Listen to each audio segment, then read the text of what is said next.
Hello everyone, आज इस video lecture में मैं आप लोग को डीसी मशीन का इंट्रोडक्शन पढ़ाऊंगा। जब मैं आप लोग को अपने सब्जेक्ट का सिलेबस बता रहा था तो मैंने बताया था कि DC generator and DC motor ये दो डीसी मशीन के टाइप्स होते हैं। आप लोग का पहला जो दो टॉपिक है सिलेबस के according DC generator and DC motor दोनों डीसी मशीन के टाइप्स होते हैं। तो आज की क्लास में मैं आप लोग को एक कंप्लीट इंट्रोडक्शन दूंगा डीसी मशीन का।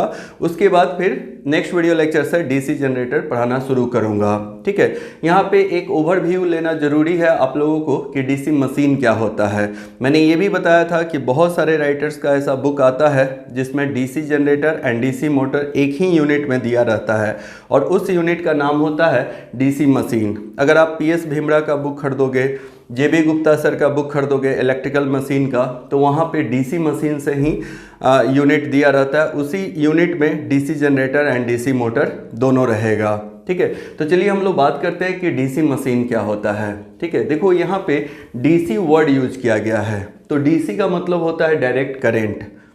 क्या मतलब होता है डीसी का? Direct current. और उसके बाद एक वर्ड यूज किया गया मशीन। और लास्ट वीडियो लेक्चर में मैंने आप लोग को मशीन का इंट्रोडक्शन पढ़ाया था। मैंने बताया था कि कोई भी चीज़ जो ह्यूमन एफर्ट को कम कर दे और समय बचाए उसको हम लोग मशीन बोलते हैं। बट हम लोगों को इस सब्जेक्ट में नॉर्मल मशीन के बारे में नहीं पढ़ना है। ठीक है ना, हम लोगों को सारे के सारे इलेक्ट्रिकल मशीन के बारे में पढ़ना है। तो लास्ट ही वीडियो लेक्चर में मैंने आप लोगों को इलेक्ट्रिकल मशीन का भी इंट्रोडक्शन दिया था, जहाँ पे मैंने बताया था कि इलेक्ट्रिकल मशीन का 3 फंक्शन होता है। मैंने टोटल ऐसे बताया था कि जो इलेक्ट्रिकल मशीन होते हैं वो या तो इलेक्ट्रिकल एनर्जी को मैकेनिकल एनर्जी में कन्वर्ट करते हैं या फिर मैकेनिकल एनर्जी को इलेक्ट्रिकल एनर्जी में कन्वर्ट करते हैं। साथ ही साथ एक तीसरा फंक्शन बताया था कि जो इलेक्ट्रिकल मशीन होते हैं वो इलेक्ट्रिकल एनर्जी को एक सर्किट से दूसरे सर्किट में ट्रांसफ़र करते हैं। तो उसके लिए मैंने बताया था कि 3 तरह के इलेक्ट्रिकल मशीन होते हैं। एक को हम लोग मोटर बोलते हैं, दूसरे को जनरेटर बोलते हैं और तीसरे को ट्रांसफार्मर बोलते हैं। और ये सब चीज़ चलते फिरते याद होना चाहिए। यानी कि ओवरऑल बोल सकते हो कि जो इलेक्ट्रिकल मशीन होते हैं उसके 3 टाइप्स होते हैं, मोटर, जनरेटर, ट्रांसफार्मर। मोटर काम क्या करता है ऑलरेडी आप लोग को पता है, इलेक्ट्रिकल एनर्जी को मैकेनिकल एनर्जी में कन्वर्ट करता है, या फिर कह सकते हो इलेक्ट्रिकल पावर को मैकेनिकल पावर में कन्वर्ट करता है। जनरेटर का काम क्या होता है? तो जनरेटर में मैंने बताया था कि जनरेटर एक ऐसा इलेक्ट्रिकल डिवाइस है जो मैकेनिकल पावर को इलेक्ट्रिकल पावर में कन्वर्ट करता है, यानी कि इलेक्ट्रिसिटी जनरेट करने वाला डिवाइस है। जनरेटर क्या है? तो इलेक्ट्रिसिटी उत्पन्न करने वाला डिवाइस है। ठीक है, और ट्रांसफार्मर के बारे में मैंने बताया था कि ट्रांसफार्मर एक ऐसा डिवाइस है जो कि एनर्जी के फॉर्म को कन्वर्ट नहीं करता है। वो सिंपली वन सर्किट से दूसरे सर्किट्स में इलेक्ट्रिकल एनर्जी को ट्रांसफ़र करता है, इसीलिए उसका नाम ट्रांसफार्मर है। ठीक है, तो ये ऑलरेडी मैं आप लोग को बता चुका हूँ कि मशीन क्या होता है, इलेक्ट्रिकल मशीन क्या होता है, उसके कितने टाइप्स होते हैं। और आज के क्लास का टॉपिक ऑफ डिस्कशन है डीसी मशीन। पहला बात याद रखना है कि यहाँ पे जो डीसी वर्ड इन्वॉल्व हुआ है, ठीक ना, इसलिए इन्वॉल्व हुआ है क्योंकि या तो ये मशीन डीसी एनर्जी उत्पन्न करता है या फिर डीसी एनर्जी को यूज करके मैकेनिकल एनर्जी प्रोड्यूस करता है, यानी कि ये डायरेक्ट करंट के साथ ऑपरेट होने वाला डिवाइस है। ठीक है, अब हम लोग थोड़ा डिस्कशन को आगे बढ़ाते हैं। यहाँ से इंट्रोडक्शन का वो एक एक पॉइंट लेंगे और एक एक पॉइंट को थोड़ा सा समझेंगे तो ज़्यादा अच्छे से क्लियर होगा कि डीसी मशीन्स क्या होता है। ठीक है, देखो फर्स्ट पॉइंट हमने क्या लिखा है, a DC machine is an electromechanical energy conversion device. अब देखो यहाँ पे ना कुछ नया वर्ड आप लोग को मिला है। क्या वर्ड नया मिला है? Electromechanical energy conversion device. बोला गया कि जो डीसी मशीन होता है वो इलेक्ट्रोमैकेनिकल एनर्जी कन्वर्जन डिवाइस है। अब देखो ये जो वर्ड है ना आपको आगे भी मिलते रहेगा और आज से ही इस वर्ड को समझ लेना है कि इसका मतलब क्या होता है। क्या वर्ड है ये? इलेक्ट्रोमैकेनिकल। इलेक्ट्रो का मतलब होता है इलेक्ट्रिसिटी या इलेक्ट्रिकल। ठीक है, इलेक्ट्रिकल लिख देते हैं और मैकेनिकल का मतलब आप लोग ऑलरेडी समझ रहे हो। तो इलेक्ट्रो का मतलब मेनली याद रखना इलेक्ट्रिकल, मतलब एक ऐसा डिवाइस जो या तो इलेक्ट्रिकल एनर्जी को मैकेनिकल एनर्जी में कन्वर्ट करता है या फिर मैकेनिकल एनर्जी को इलेक्ट्रिकल एनर्जी में कन्वर्ट करता है। या तो ये इलेक्ट्रिकल को मैकेनिकल में कन्वर्ट करता है या मैकेनिकल को इलेक्ट्रिकल में कन्वर्ट करता है। तो वैसे डिवाइस को हम लोग इलेक्ट्रोमैकेनिकल एनर्जी कन्वर्जन डिवाइस बोलते हैं। क्योंकि ये वन फॉर्म ऑफ एनर्जी को अनदर फॉर्म ऑफ एनर्जी में कन्वर्ट करता है, इसीलिए कन्वर्जन यूज किया गया है। फिर से हम रिपीट कर देते हैं, इलेक्ट्रोमैकेनिकल का मतलब क्या होता है। इलेक्ट्रोमैकेनिकल का दो मतलब होता है, या तो इलेक्ट्रिकल एनर्जी को मैकेनिकल एनर्जी में कन्वर्ट करना, या फिर मैकेनिकल एनर्जी को इलेक्ट्रिकल एनर्जी में कन्वर्ट करना।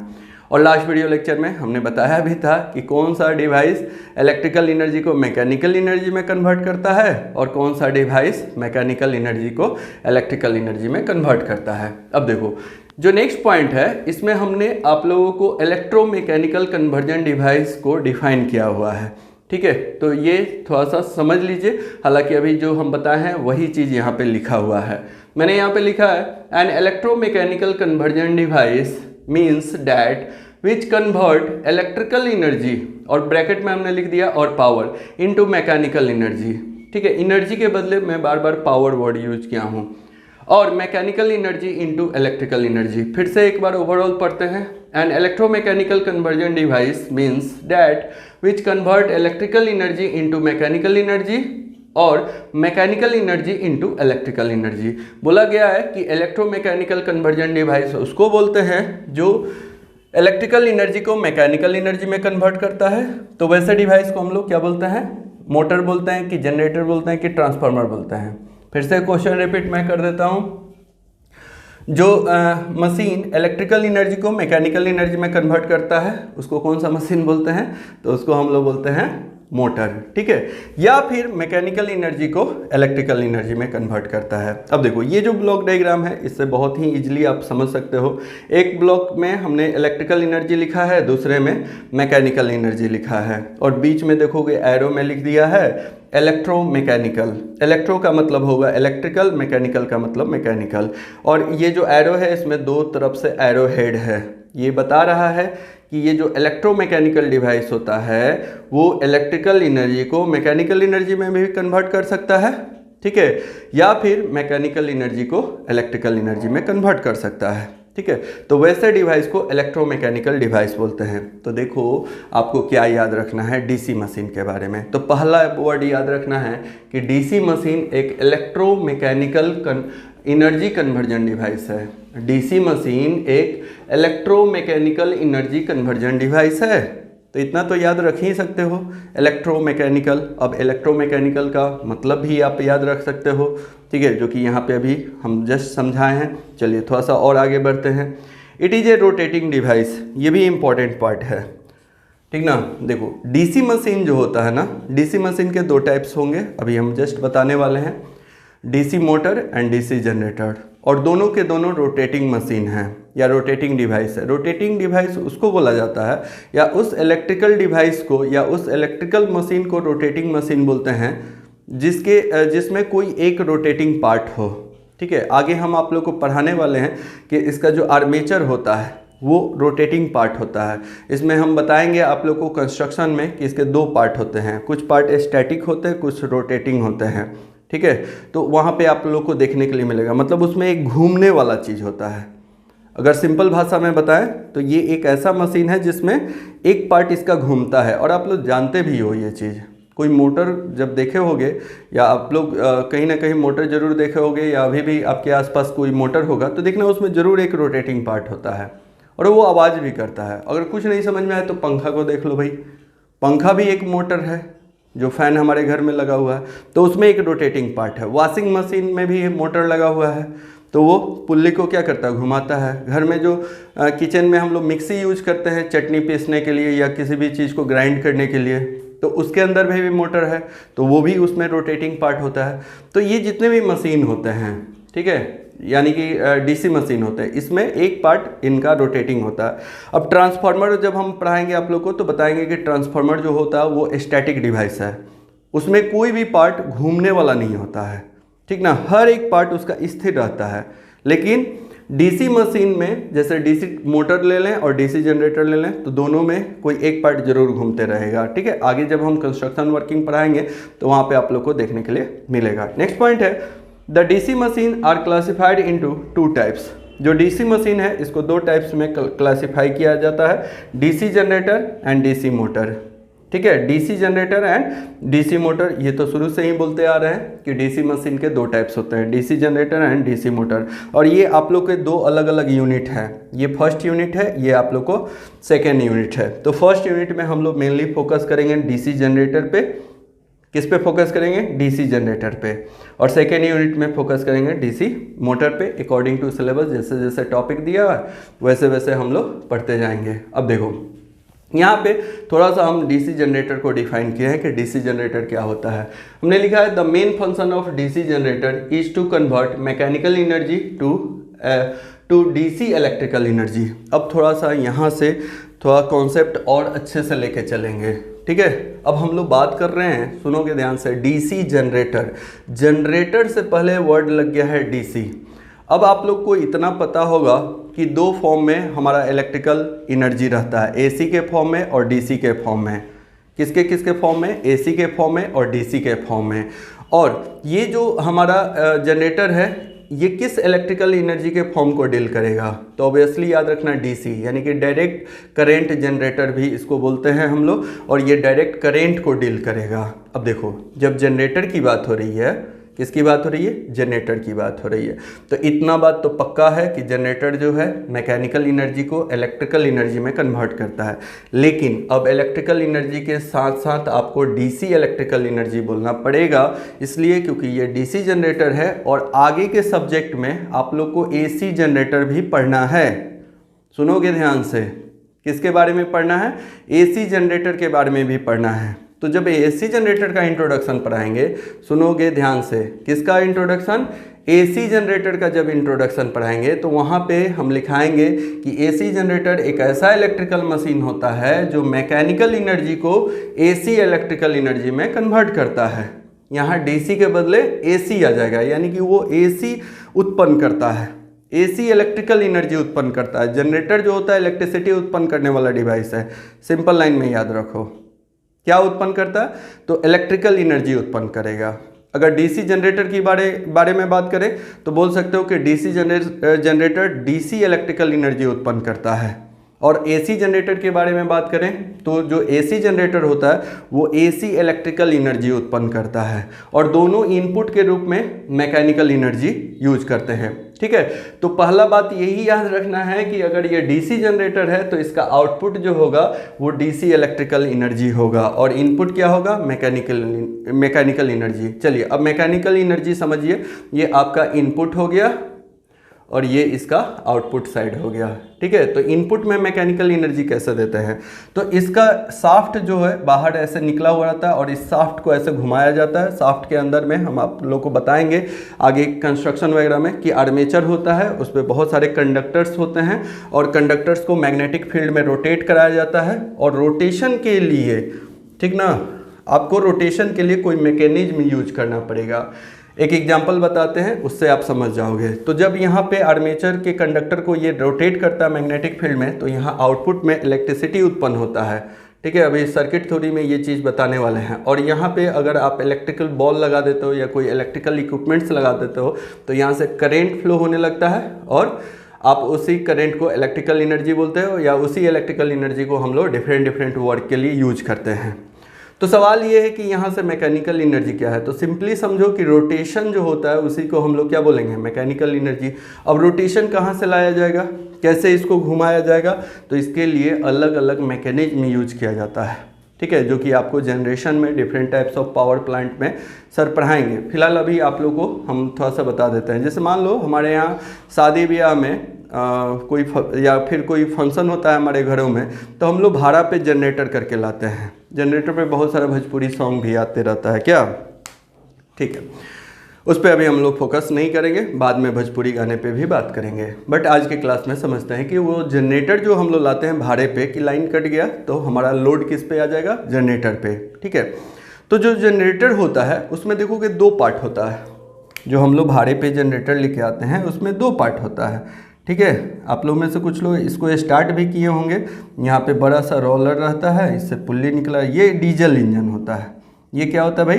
डीजल इंजन होता है। अब देखो यहाँ पे इसमें दो सेक्शन होता है, ठीक है। और यहाँ पे देखोगे एक डिवाइस लगा रहता है, ठीक है। अगर बहुत आसान शब्दों में आपको समझाएं तो ये जो डीजल इंजन है यही मैकेनिकल एनर्जी उत्पन्न करता है। इसको जब स्टार्ट करते हैं हम लोग तो स्टार्ट हैंडल मार के किए होगे कभी, तो पता भी होगा, क्या नहीं भी किए हो तो कोई बात नहीं है, यहाँ पे एक छोटा सा लीवर भी रहता है, हम लोग हैंडल मारते हैं और लीवर को गिरा देते हैं तो स्टार्ट हो जाता है मशीन, फिर यहाँ से धुआं भी निकलने लगता है, वो सब चीज़ डिस्कस नहीं करना है। तो जब ये स्टार्ट हो जाता है डीजल इंजन तो यहाँ पे क्या होता है, कंटिन्यूअस रोटेशन मिलने लगता है और ये इसका शाफ्ट बाहर निकला रहता है इस डीजल इंजन का और यहाँ पे चला जाता है। ये वाला जो सेक्शन है ना, यही हमारा जनरेटर का सेक्शन है, ये रोटेशन होता है ये, और ये जो रोटेशन है ये किसको प्रोवाइड किया गया, ये जनरेटर वाला सेक्शन होता है। आगे हम बताएंगे कि ये जनरेटर का ये कौन सा डिवाइस होता है। फिलहाल अभी सिंपल रखने के लिए इतना समझो कि ये जनरेटर वाला सेक्शन है और इसमें हम लोगों ने रोटेशन दे दिया, कहाँ से, तो डीजल इंजन से। और ये जो शाफ्ट है इसके अंदर जाके आर्मेचर से कनेक्टेड है जो कि मैग्नेटिक फील्ड में प्लेस्ड है, उसके ऊपर में बहुत सारे कंडक्टर हैं और वो क्या होगा, पूरी आर्मेचर को घुमाएगा और आर्मेचर घूमेगा तो उसके साथ साथ कंडक्टर घूमेगा, चूँकि मैग्नेटिक फील्ड में रखा हुआ है तो नंबर ऑफ फ्लक्स को कट करता है और वहाँ पे लग जाएगा फराडे इलेक्ट्रोमैग्नेटिक इंडक्शन का लॉ। ठीक है, तो Faraday law of electromagnetic induction के कारण यहाँ से इलेक्ट्रिसिटी उत्पन्न होने लगता है और दो तार लेके हम अपने घरों में या जहाँ पे यूज करना होता है उसको यूज कर लेते हैं। ठीक है, लेकिन अब यहाँ पे ये वाला जो सेक्शन है, ठीक ना, ये जनरेटर का है और आप लोग को हमने बताया कि कैसे मैकेनिकल एनर्जी प्रोड्यूस किया गया। तो मैकेनिकल एनर्जी प्रोड्यूस करने के लिए डीजल इंजन यूज किया गया। ठीक है, अब देखो बड़े बड़े प्लांट्स जो होते हैं जहाँ पे इलेक्ट्रिसिटी उत्पन्न किया जाता है ह्यूज अमाउंट में, जितने भी पावर प्लांट्स होते हैं, थर्मल पावर प्लांट हो, हाइड्रो पावर प्लांट हो, न्यूक्लियर पावर प्लांट हो, different types of power plants होते हैं। तो हर एक पावर प्लांट में मैकेनिकल एनर्जी उत्पन्न करने का अलग अलग तरीका अपनाया जाता है। जैसे थर्मल पावर प्लांट में आप लोग को पढ़ाया जाता है या आप लोग पढ़े भी होंगे, थोड़ा बहुत बेसिक आइडिया होगा कि जो थर्मल पावर प्लांट होता है वहाँ पे कोयला जलाया जाता है ह्यूज अमाउंट में और उसके ऊपर में जहाँ पे कोयला जलाया जाता है उसके ऊपर में बड़े से कंटेनर में पानी रख दिया जाता है। पानी कंटिन्यूसली बॉयल होते हैं और उसका स्टीम निकलता है, स्टीम को एक पाइप से भेजा जाता है और बड़ा बड़ा टरबाइन लगा हुआ होता है। स्टीम जो है इतना ज़्यादा प्रेशर वाला रहता है कि टरबाइन के जो फिंग्स उसमें पंखी लगा रहता है, उससे स्टीम जाके टकराता है उसके पंखी से, तो वहाँ पे रोटेशन मिलता है। उसी रोटेशन को हम लोग मैकेनिकल एनर्जी बोलते हैं और वो शाफ्ट से कनेक्टेड होके गया रहता है जनरेटर में। आगे हम लोग सब चीज़ पढ़ेंगे, अभी थोड़ा पेशेंस रखोगे, धीरे धीरे हर चीज़ सीखोगे। ठीक है, तो मैकेनिकल एनर्जी उत्पन्न करने का अलग अलग तरीका होता है। अब जो विंड एनर्जी होता है, आप लोग देखे होंगे पिक्चर में बड़ा बड़ा पंखी लगा रहता है, तो वो धीरे धीरे रोटेट करता है, तो वहाँ से रोटेशन हवा से उत्पन्न किया जाता है, कहीं पानी से मैकेनिकल एनर्जी उत्पन्न किया जाता है। तो अलग अलग तरीके से मैकेनिकल एनर्जी उत्पन्न किया जाता है। ठीक है, चलो तो इतना बस समझ लो कि ये मैकेनिकल एनर्जी को डीसी इलेक्ट्रिकल एनर्जी में कन्वर्ट करता है। ठीक है, तो अभी इस डिस्कशन को यहीं तक रहने देते हैं। अब थोड़ा सा यहाँ पे हमने अगले पॉइंट में डीसी जनरेटर के इम्पोर्टेंस को डिफाइन किया है। देखो क्या है, डीसी इलेक्ट्रिकल एनर्जी का एकमात्र सोर्स अगर डीसी जनरेटर को छोड़ दिया जाए तो बैटरी है। दुनिया का जितना भी बैटरी है, चाहे हमारे इस घड़ी में लगा हुआ हो, दीवार घड़ी में जो पेंसिल बैटरी लगा हुआ हो, आपके घर में इन्वर्टर में जो बैटरी लगा हुआ है, कार में जो बैटरी लगा हुआ है, या दुनिया का कोई भी बैटरी, छोटा से छोटा बैटरी, बड़ा से बड़ा बैटरी, कोई भी, सब डीसी सोर्स है जो कि डीसी इलेक्ट्रिकल एनर्जी उत्पन्न करता है। लेकिन ये जो बैटरी होते हैं ना, इनका अपना एक लिमिटेशन है। ये हाई पावर सप्लाई नहीं दे सकते हैं और इनका लाइफ भी बहुत ज़्यादा नहीं होता है, इनको बार बार चार्ज करने का ज़रूरत पड़ता है। कुछ ऐसे भी बैटरी होते हैं जो कि नॉन चार्जेबल होते हैं, लेकिन इनका इफिशिएंसी उतना अच्छा नहीं होता है। अब सपोज करो कि किसी मशीन को या कोई काम करने के लिए, ठीक ना, जैसे इलेक्ट्रोप्लेटिंग एक फंक्शन होता है, आप लोग केमिस्ट्री में पढ़े होंगे, एक मेटल के ऊपर में दूसरे मेटल को चढ़ाने को इलेक्ट्रोप्लेटिंग बोलते हैं। ठीक है, तो जो इलेक्ट्रोप्लेटिंग प्रोसेस होता है या इंडस्ट्री में और भी बहुत सारे प्रोसेस होते हैं, तो उसके लिए हाई वैल्यू का डीसी इलेक्ट्रिकल एनर्जी का ज़रूरत होता है और कंटिन्यूअस सप्लाई का ज़रूरत होता है। बैटरी उस रिक्वायरमेंट को फुलफिल नहीं कर पाता है, तो उस जगह पे डीसी एनर्जी सप्लाई करने के लिए डीसी जनरेटर को यूज किया जाता है। ठीक है, जैसे इलेक्ट्रो रिफाइनिंग आप पढ़े होंगे कि जो मेटल्स होते हैं जब ओर से निकाला जाता है, फर्स्ट ईयर केमिस्ट्री में पढ़ना भी था, तो वो उसके साथ इम्प्योरिटी भी रहता है। ठीक है ना। तो इलेक्ट्रोलाइसिस एक प्रोसेस होता है, केमिकल प्रोसेस होता है, उस इलेक्ट्रोलाइसिस प्रोसेस के थ्रू, ठीक है, इम्प्योरिटी को अलग किया जाता है। तो वहाँ पे डीसी इलेक्ट्रिकल एनर्जी का ज़रूरत होता है। तो बड़े बड़े इंडस्ट्रीज में जहाँ पे इलेक्ट्रोप्लेटिंग, इलेक्ट्रो रिफाइनिंग फंक्शन होता है, वहाँ पे डीसी जनरेटर को यूज किया जाता है। आगे के क्लासेज में हम बताने वाले हैं, ठीक है।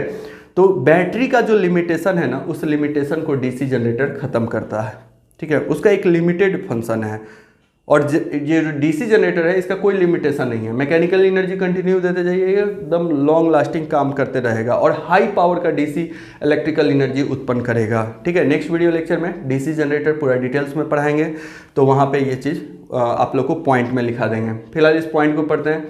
The battery is an important source of DC electrical power. DC electric power बोला जा रहा है कि जो बैटरी होता है एक इम्पॉर्टेंट सोर्स होता है डीसी इलेक्ट्रिक पावर का, ठीक है। बैटरी क्या है? डीसी। हम आप लोग जो केमिस्ट्री पढ़े होंगे हमसे, तो उन लोग को हम पढ़ाया हुआ है कि इनपुट में भी डीसी बैटरी का और आउटपुट भी डीसी। बैटरी एक ऐसा डिवाइस है जिसका इनपुट भी डीसी होता है और आउटपुट भी डीसी होता है, दुनिया का कोई भी बैटरी, ठीक है। It can only supply limited power to any machine, जो कि बहुत ही लिमिटेड पावर सप्लाई देता है किसी भी मशीन को। Where large quantity of DC power are required, such a DC generator is used। जहाँ पे लार्ज पावर या लार्ज DC पावर का जरूरत होता है, वहाँ पे DC जनरेटर को यूज किया जाता है। और लास्ट पॉइंट बहुत ही इंपॉर्टेंट है, a DC generator works on Fleming right hand rule. किस पे काम करता है? Fleming right hand rule. अगले वीडियो लेक्चर में आपको हम फ्लेमिंग राइट हैंड रूल पढ़ाएंगे। आप लोग को यहीं से याद रखना होगा कि जो जनरेटर होता है यानी कि डीसी जनरेटर होता है, वो फ्लेमिंग राइट हैंड रूल पे काम करता है। बोलो मेरे संग, किस पे काम करता है? तो DC generator Fleming right hand rule पे काम करता है। और आज ही के क्लास में मैं आप लोग को डीसी मोटर का इंट्रोडक्शन पढ़ाने वाला थोड़ा सा, ठीक है। तो वहाँ पे मैं बताऊंगा कि DC motor Fleming left hand rule पे काम करता है। तो एक काम कीजिए, वीडियो को पॉज कीजिए, फटाफट यहाँ तक लिख लीजिए, उसके बाद डीसी मोटर का इंट्रोडक्शन पढ़ाते हैं। तो आइए थोड़ा सा बात करते हैं हम लोग डीसी मोटर के बारे में। जैसा कि कुछ देर पहले मैंने आप लोग को बताया था कि डीसी मशीन के दो टाइप्स होते हैं, DC generator and DC motor. आज के इस क्लास में मैं आप लोग को डीसी मशीन का कंप्लीट क्लासिफिकेशन भी पढ़ाने वाला हूं, ठीक है।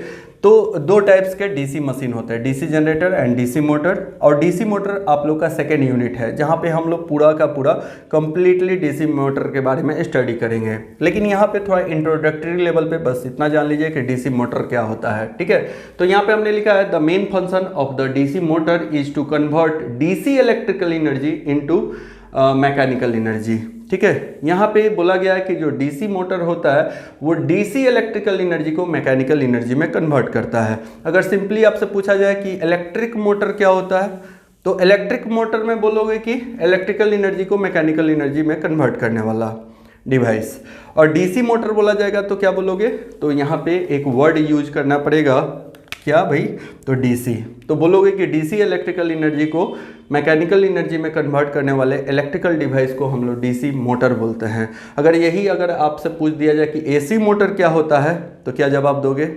तो एसी मोटर एक ऐसा इलेक्ट्रिकल डिवाइस है जो एसी इलेक्ट्रिकल एनर्जी को मैकेनिकल एनर्जी में कन्वर्ट करता है। यानी कि इसका इनपुट दोगे आप एसी, यानी कि यहाँ से आप करंट दोगे, डीसी करंट दोगे, ठीक है, या डीसी इलेक्ट्रिकल एनर्जी दोगे, तो उसी को ये क्या करेगा? मैकेनिकल एनर्जी में कन्वर्ट करेगा।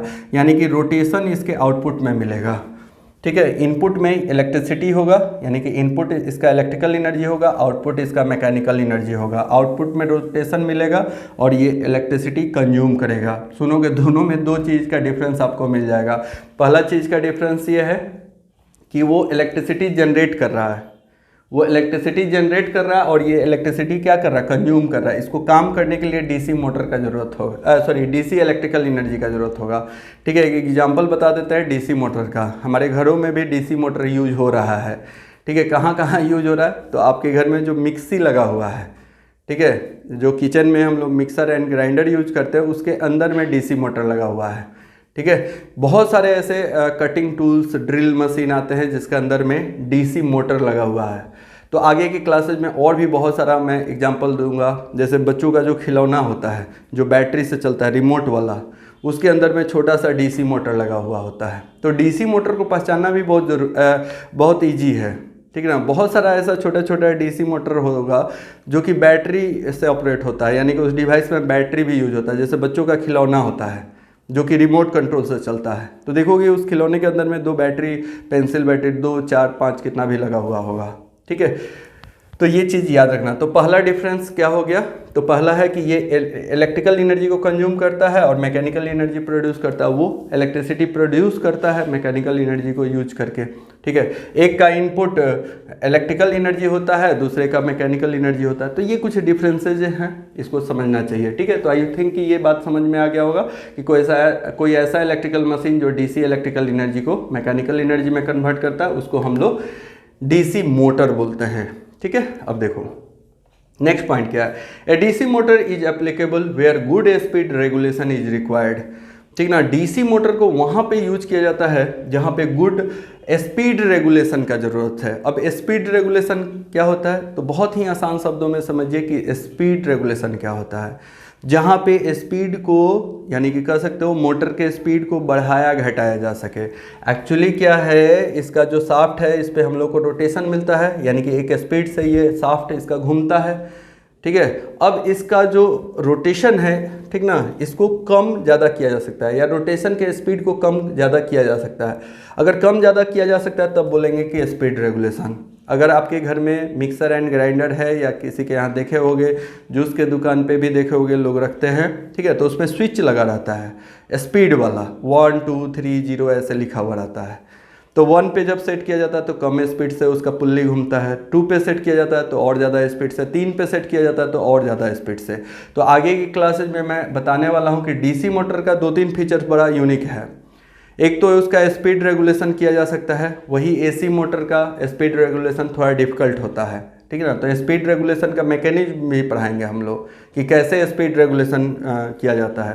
दूसरा क्या है कि जो शाफ्ट का रोटेशन है इसको रिवर्स इजीली किया जा सकता है। अगर मान लो ये क्लॉकवाइज डायरेक्शन में घूम रहा है, तो अगर इसको रिवर्स डायरेक्शन में घुमाना है यानी कि एंटी क्लॉकवाइज डायरेक्शन में घुमाना है, तो सिर्फ हम बताएंगे कि सप्लाई का जो कनेक्शन है ना, प्लस माइनस टर्मिनल, उसको इंटरचेंज कर देना है। प्लस को माइनस, माइनस को प्लस में चेंज करोगे तो इसका रोटेशन उल्टा भी मिल जाता है।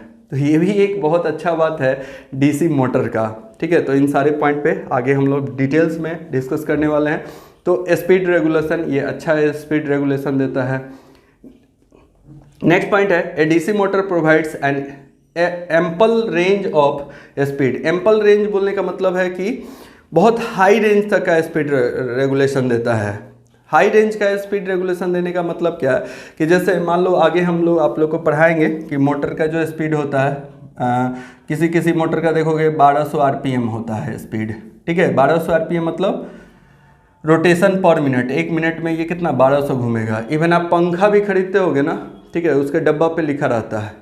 ठीक ना, ये सब पढ़ना चाहिए। किसी का 1500 आरपीएम होता है। अब देखो, तो ये एक मोटर का स्पीड रेगुलेशन होगा, आइडियल रेगुलेशन।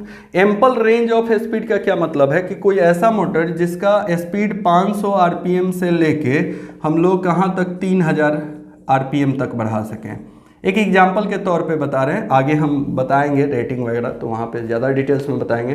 तो एक ही मोटर से आप अलग अलग स्पीड ले सकते हो, तो इसको हम लोग बोलेंगे एम्पल रेंज। मतलब बहुत विस्तृत रूप से इसका रेंज बढ़ रहा है। देखोगे 500 रेंज मतलब बहुत कम हो गया, 3000 आरपीएम मतलब बहुत ज़्यादा हो गया, तो एक लंबा सा रेंज मिल गया। ठीक है, जैसे स्केल होता है ना, तो 0 से लेके 12 लिखा रहता है, तो ये इसका रेंज कितना हो गया 0 से लेकर 12 सेंटीमीटर। वैसे ही स्पीड का भी स्केल होता है। ठीक है, मतलब स्पीड उसका बढ़ाया जा सकता है। नेक्स्ट पॉइंट क्या है, a DC motor works on Fleming left hand rule. Right hand rule पे डीसी जनरेटर काम करेगा और लेफ्ट हैंड रूल पे डीसी मोटर काम करेगा। लेफ्ट हैंड रूल में आप लोग को बताएंगे कि ये 3 फिंगर को यूज करके कैसे कैसे क्वांटिटी डिटरमाइन करते हैं। तो फिलहाल याद रखना है कि DC motor Fleming left hand rule पे काम करता है। और एक लास्ट पॉइंट जो है, ये बहुत ही इंपॉर्टेंट पॉइंट है। ठीक है, ये भी पॉइंट इंपॉर्टेंट है, ये सारे कॉम्पिटिटिव एग्जाम्स में भी पूछे जाते हैं। तो ये सब अभी से ही चलते फिरते याद रखना है। ये सब आप लोग के लिए नया पॉइंट हो सकता है, लेकिन ये बहुत सालों से ये क्वेश्चन पूछे जा रहे हैं जेई लेवल्स के एग्जाम्स पे। देखो, the construction of DC motor and DC generator is same. जो कंस्ट्रक्शन होता है डीसी जनरेटर का और डीसी मोटर का, यानी कि ओवरऑल बोल सकते हो कि जो डीसी मशीन्स होते हैं सबका कंस्ट्रक्शन सेम होता है। 2 ही टाइप्स का डीसी मशीन होता है, DC generator and DC motor, और दोनों का कंस्ट्रक्शन सेम होता है। अब तुम समझ सकते हो, ठीक ना। और हम आप लोग को एक ही बार कंस्ट्रक्शन पढ़ाएंगे डीसी जनरेटर में, और आप लोग को डीसी मोटर में कंस्ट्रक्शन नहीं पढ़ना है, सिलेबस में भी नहीं दिया हुआ है, क्योंकि सामने वाले को पता है ना कि एक ही कंस्ट्रक्शन होता है। कंस्ट्रक्शन का मतलब होता है बनावट, और कोई भी मशीन के बारे में, इलेक्ट्रिकल मशीन के बारे में जब हम पढ़ाएंगे तो उसका जो कंस्ट्रक्शन होता है वो मेन पार्ट होता है। मतलब कंस्ट्रक्शन को बहुत बारीकी से आपको पढ़ना होता है, उससे बहुत सारे क्वेश्चन आपके सेमेस्टर एग्जाम्स में भी पूछे जाते हैं और जेई लेवल्स के एग्जाम्स में भी कंस्ट्रक्शन से बहुत क्वेश्चन पूछा जाता है। इसलिए किसी भी मोटर, जनरेटर, ट्रांसफार्मर का जो कंस्ट्रक्शन होता है, कंस्ट्रक्शनल पार्ट जो उसके होते हैं वो काफ़ी इंपॉर्टेंट होते हैं। तो क्या याद रखना है कि डीसी जनरेटर और डीसी मोटर का कंस्ट्रक्शन सेम होता है। हम आप लोग को जब टॉपिक पढ़ाएंगे तो वहाँ पे बताएंगे, इवन जो इंजीनियर बना रहा होगा या वहाँ पे जो लोग काम कर रहे होते हैं मैन्युफैक्चरिंग कंपनी में जहाँ पे डीसी मोटर और जनरेटर बनाया जाता है, उनको भी पता नहीं होता कि ये डीसी मोटर बन रहा है कि जनरेटर बन रहा है, सिर्फ कनेक्शन चेंज कर दिया जाता है। ठीक ना, यहाँ पे देखोगे इनपुट में मैकेनिकल एनर्जी दिया गया, आउटपुट में इलेक्ट्रिकल एनर्जी दिया गया। ठीक है, अगर यहाँ से इनपुट इलेक्ट्रिकल दे दिया जाए तो यहाँ से मैकेनिकल प्रोड्यूस कर देगा अपने आप ही। यहाँ से इलेक्ट्रिसिटी इन करा दिया जाए तो यहाँ पे मैकेनिकल एनर्जी अपने आप ही प्रोड्यूस हो जाएगा। ठीक है, तो ये इसका बहुत बढ़िया फीचर्स है। तो एक काम कीजिए, फटाफट यहाँ तक लिख लीजिए, उसके बाद एक कंप्लीट क्लासिफिकेशन बताते हैं डीसी मशीन का। तो यहाँ पे देखोगे डीसी मशीन का मैंने कंप्लीट क्लासिफिकेशन किया हुआ है। ठीक है, जैसे कुछ देर पहले हम बात कर रहे थे कि डीसी मशीन के दो टाइप्स होते हैं, DC generator and DC motor. अब डीसी जनरेटर के भी बहुत सारे टाइप्स होते हैं, डीसी मोटर के भी बहुत सारे टाइप्स होते हैं। वन बाय वन थोड़ा सा एक नज़र डाल लेते हैं। हालांकि हर एक टाइप्स को आगे के क्लासेज में हम लोग ज़रूरत पड़ेगा तो पढ़ेंगे। ठीक है, और सबका नॉलेज होना भी ज़रूरी है, क्योंकि सारे मोटर और जनरेटर का अलग अलग एप्लीकेशन है। इसके भी जो टाइप्स हैं सबका अलग अलग एप्लीकेशन है। ठीक है, कितनी बारी तो पूछा ही जाता है कम्पिटिटिव एग्जाम में कि सीरीज डीसी जनरेटर को कहाँ यूज करते हैं, शंट डीसी जनरेटर को कहाँ यूज करते हैं, सीरीज डीसी मोटर का कहाँ यूज होता है, शंट डीसी मोटर का कहाँ यूज होता है। तो सीरीज और शंट सब अलग अलग टाइप्स के मोटर हैं, सबका अलग अलग एप्लीकेशन है। ठीक है, तो चलिए बात करते हैं हम लोग डीसी जनरेटर के बारे में। इसके दो टाइप्स होते हैं, एक होता है सेल्फ एक्साइटेड, दूसरा होता है सेपरेटली एक्साइटेड। ठीक है, आगे के क्लासेज में मैं बताऊंगा कि सेल्फ एक्साइटेड क्या होता है, सेपरेटली एक्साइटेड क्या होता है। अभी बताने का कोई मतलब नहीं बनता है। ठीक है, बता भी दूंगा तो उतना ज़्यादा मतलब इफेक्टिव नहीं होगा। तो सेल्फ एक्साइटेड डीसी जनरेटर जो होते हैं, इसके तीन टाइप्स होते हैं, series DC generator, shunt DC generator और कंपाउंड डीसी जनरेटर। याद रखना, सेल्फ एक्साइटेड के तीन टाइप्स होते हैं, मेनली हम लोग इसी पे फोकस करते हैं। सेल्फ एक्साइटेड के तीन types, series, shunt, compound, series, shunt, compound, ऐसे याद रखना। सेपरेटली एक्साइटेड डीसी जनरेटर का कोई टाइप्स नहीं होता है। अब इधर देख लोगे, कंपाउंड डीसी जनरेटर के दो टाइप्स होते हैं, कम्युलेटिव कंपाउंड डीसी जनरेटर और डिफरेंशियल कंपाउंड डीसी जनरेटर। जो आप लोगों ने क्लासिफिकेशन यहाँ डीसी जनरेटर में देखा, वही सेम क्लासिफिकेशन डीसी मोटर में भी होता है। जैसे डीसी जनरेटर में दो तरह का डीसी जनरेटर देखा आप लोगों ने, सेल्फ एक्साइटेड और सेपरेटली एक्साइटेड, वैसे ही डीसी मोटर में भी होता है सेल्फ एक्साइटेड डीसी मोटर और सेपरेटली एक्साइटेड डीसी मोटर।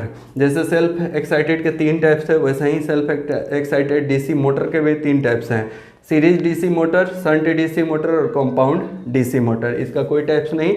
और फिर कंपाउंड डीसी मोटर के भी दो टाइप्स होते हैं, कम्युलेटिव एंड डिफरेंशियल।